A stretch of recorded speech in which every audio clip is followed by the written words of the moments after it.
Class 6 के main चीज पढ़ेंगे विभाज्यता की जांच। क्लास 6 देखिए क्या चीज है। बच्चों को जो हम पढ़ा रहे थे तो बोल रहा था बच्चा कि सर हम लोग याद करते हैं परंतु भूल जाते हैं, तो इसलिए पढ़ाते थे भूल जाता था। तो इसलिए हम सोचे कि एक वीडियो बना दें ताकि वीडियो के माध्यम से वो अच्छा तरह से याद करे, शॉर्ट में याद कर ले। तो पढ़ाए थे तो सोचे कि वीडियो बना ले। चलिए देखते हैं हम लोग विभाज्यता की जांच। देखिए विभाज्यता मेन चीज है कि विभाज्यता की जांच जब हम लोग पढ़ लेते हैं तो किसी संख्या को देखकर बता सकते हैं कि वह संख्या कौन सी संख्या से विभाजित होगी। ऐसा चीज होता है इसमें। और जब तक विभाज्यता की जांच हम लोग नहीं जानते हैं तो हम लोग कैसे पता कर सकते हैं कि वह संख्या कितने से विभाजित होगी, या हम लोग बारी बारी से भाग दे के पता करते हैं कि वह संख्या किससे विभाजित होगी। तो ऐसे में समय ज़्यादा लगता है। तो समय को बचाने के लिए सबसे पहले विभाज्यता की जांच को हम लोग पढ़ते हैं। देखते हैं 2 से विभाज्यता की जांच क्या होगी।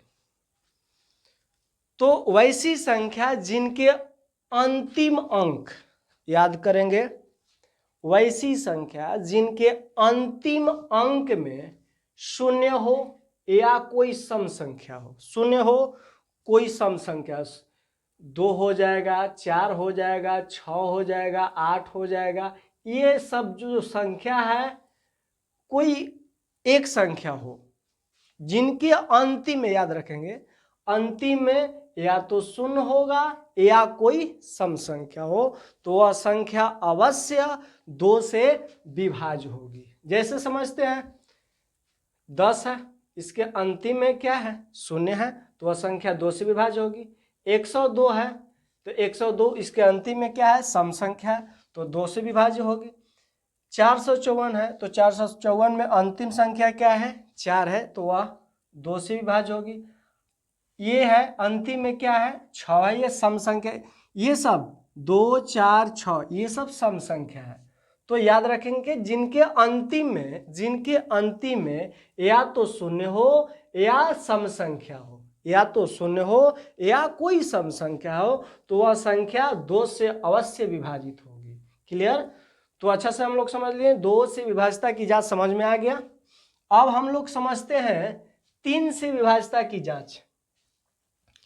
3 के विभाज्यता की जांच में होता है कि वैसी संख्या जिनका योग करने पर, पता है, योग करने पर उसका जो योग हो 3 से विभाज्य हो जाएगा, 3 से विभाज्य हो जाएगा, तो वह संख्या अवश्य 3 से विभाजित होगी। जैसे जोड़ते हैं, एक संख्या लिए हैं 756, तो 756 का योग करते हैं, 7 + 5 + 6 जोड़ते हैं, 6 5 11, 11 7 18। यह संख्या जो है 3 से कट जाएगी ना, 3 से विभाजित हो जाएगी, 3 से विभाजित हो जाएगी, 3 से विभाजित हो जाएगी, हो गया ना, 3 से विभाजित हो गया, तो वह संख्या अवश्य 3 से विभाज्य होगी। क्लियर। वैसी संख्या जिनका योग क्या 3 से विभाज्य होगी, तो वह संख्या अवश्य 3 से विभाजित होगी। क्लियर हो गया। अब हम लोग समझते हैं 4 से विभाज्यता का नियम। तो इसमें कह सकते हैं वैसी संख्या जिनके अंतिम में 2 जीरो हो, क्या हो, जिनके अंतिम में क्या हो, 2 जीरो हो, या अंतिम 2 अंक, अंतिम कितना अंक, 2 अंक 4 से कटे, याद रहेगा, तो वह संख्या अवश्य 4 से विभाजित होगी। फिर से समझते हैं, अंतिम 2 अंक 0 हो या अंतिम 2 अंक, केवल अंतिम 2 अंक 4 से कटे, अंतिम 2 अंक 4 से कटे, तो वह संख्या अवश्य 4 से विभाजित होगी। क्लियर हो गया। फिर से समझते हैं, वैसी संख्या जिनके अंतिम में 2 जीरो हो या अंतिम में 2 अंक केवल 4 से कटे, तो वह संख्या अवश्य 4 से विभाजित होगी। क्लियर, समझ लिए। तो उसके बाद समझते हैं 5 से विभाजता, 5 से विभाजता का नियम क्या है? तो वैसी संख्या जिनके अंतिम में 0 हो या 5 हो, याद रहेगा, वैसी संख्या जिनके अंतिम में 0 हो या 5 हो, क्या हो? 0 हो या 5 हो, तो वैसी संख्या 5 से अवश्य विभाज्य होगी। जैसे समझते हैं, इसके अंतिम में क्या है? 5 है, तो 5 से विभाज्य हो जाएगी। अंतिम में 0 रहेगी तो वह 5 से विभाज्य रहेगी, हो जाएगी। याद रखना है, जिनके अंतिम में 0 हो या 5 हो तो वह संख्या अवश्य 5 से विभाज्य हो जाएगी, याद रहेगा। वैसी संख्या जिनके अंतिम में 0 हो और 5 हो तो वैसी संख्या 5 से अवश्य विभाज्य हो जाएगी। क्लियर? समझते हैं। अगला 6 से विभाज्यता के नियम। वैसी संख्या जो 2 से एवं 3 से विभाजित हो जाए, किससे? 2 से और 3 से विभाजित हो जाएगी तो वह संख्या अवश्य 6 से विभाजित हो जाएगी। क्लियर? समझ में आ गया। मान लिया जाए यदि कोई संख्या 2 से और 3 से जब कट जाएगा तो 6 से नहीं कट जाएगा, यही ना है जी विभाज्यता का नियम। 6 का विभाज्यता का नियम क्या है? वैसी संख्या जो 2 से कटे, 3 से कटे, जब 2 से कट जाएगा, 3 से कट जाएगा तो अवश्य 6 से विभाजित हो जाएगा। क्लियर? एग्जाम्पल देखते हैं। ये 2 से कट जाएगा, ठीक है, 3 से कट जाएगा, तो जब 2 से 3 से कटेगा तो 6 से नहीं कटेगा, तो वह संख्या जो है अवश्य 6 से विभाजित हो जाएगी। ठीक है। अगला समझते हैं 7 से विभाज्यता का नियम। 7 से विभाज्यता का नियम पता है, पुनरावृत्ति पता है क्या होता है? वो संख्या बार बार रिपीट करता है। पुनरावृत्ति कितने बार? यदि 6 बार कोई संख्या 6 बार, बार बार 6 बार, केवल 6 बार, यानी पुनरावृत्ति होना चाहिए। कोई संख्या 6 बार पुनरावृत्ति करेगा तो वह संख्या अवश्य 7 से विभाज्य हो जाएगी। क्लियर हो गया? फिर से, वैसी संख्या जो 6 बार संख्या जो है पुनरावृत्ति करेगी तो वह अवश्य 7 से विभाज्य हो जाएगी। क्लियर? अब अगला समझते हैं 8 से विभाज्यता की जांच में।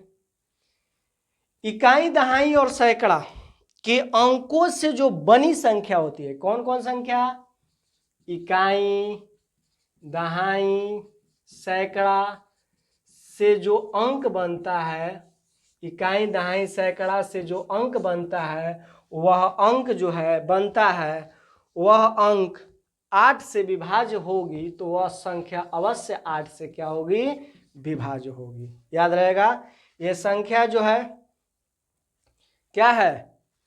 8 से, इकाई, दहाई, सैकड़ा से बना है तो वह संख्या अवश्य पता है क्या? 8 से विभाज्य होगी। या एक चीज हम छोड़ दिए हैं, या जिनके अंतिम में 3 गो जीरो भी होता है, जिनके अंतिम में क गो जीरो होता है? 3 गो जीरो, तो वह संख्या भी 8 से विभाज्य होगी। वह संख्या भी क्या होगी?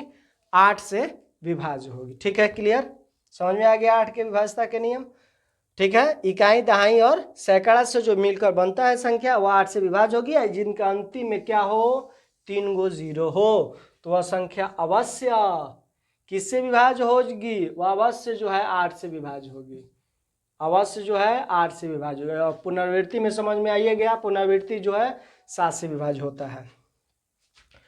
और देखो 9 से विभाज्यता का नियम जो है सेम टू सेम इसके आधार पर ही होता है, जिनका योग करने पर 9 से विभाज्य हो जाए। योग करने पर किससे विभाज्य हो जाए? 9 से विभाज्य।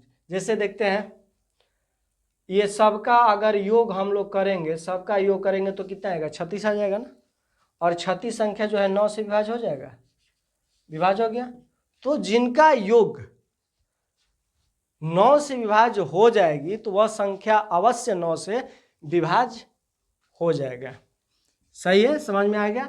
और नेक्स्ट वीडियो में आते हैं हम लोग, और जिनका भी कोई दिक्कत होगा, जिसमें कोई भी विभाज्यता के नियम जिसका भी कोई दिक्कत होगा तो हमें कमेंट में जरूर बताएगा। ठीक है, धन्यवाद।